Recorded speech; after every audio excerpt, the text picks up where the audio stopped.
Actually, yung kinuwento ko dito is about my journey sa pagkakaroon ng PCOS. Sobrang daming nakarelate. And then, nagkataon kasi na nasingit ko tong product na to. Ito yung supplement na iniinom ko. Guys, wala pa naman talagang gamot sa PCOS. Nakokontrol lang yung side effects niya. Sabi nila, bawal daw magbanggit ng word na ito dito sa mga social media. Mahigpit daw yun. So, pangalanan ko na lang siyang Neko. Alam naman natin, di ba, na kapag PCOS, nagkakaroon ng hormonal imbalance. So, ang nakaka-contribute ng hormonal imbalance ay oxidative stress, mga inflammation, ganon.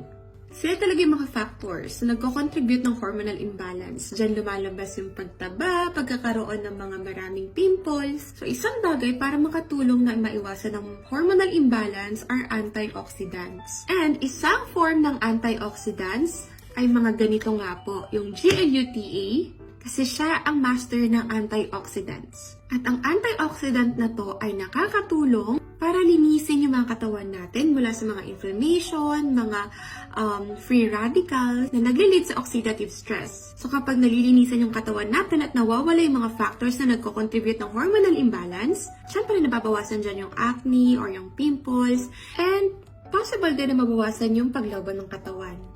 Pero ito po ay hindi po gamot sa PCOS.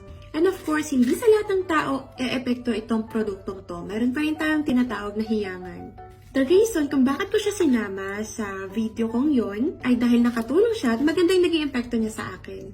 Meron din siya actually kakayahan na mag-fade ng mga scars, yung mga dark spots, ganun. Nakatulong din yung isotret na tinake ko, pero in-stop ko nga at dahil sa takot ko na bumalik yung mga sumpa ko sa mukha, naghanap ako ng antioxidants. At ito yung ipinalit ko. Hanggang ngayon, ito pa rin yung tinitake ko. Actually, hindi ko habol dito yung pagputi ng balat. Pero nakitaan ko to ng resulta pagdating sa pagpapaglow ng skin. Lalo na kapag yung mga tipong pagod. Tapos nung time na nasa Japan ako, sobrang nakaka-dry ng balat yung weather. Lagi akong puyat dati, tsaka stress sa trabaho. So, if you're interested, if you're curious, nasa sa inyo, if you'll give it a chance, siguro give it at least 3 months. Bago nyo sabihin kung effective ba or hindi. Kasi since it's an oral, medyo matagal din bago makita yung effects. Okay, so ayun lang naman. And mag-ingat po kayo sa nagbebenta ng fake na ganito. Na-realize ko hanggang pagtanggal lang pala ako ng makeup.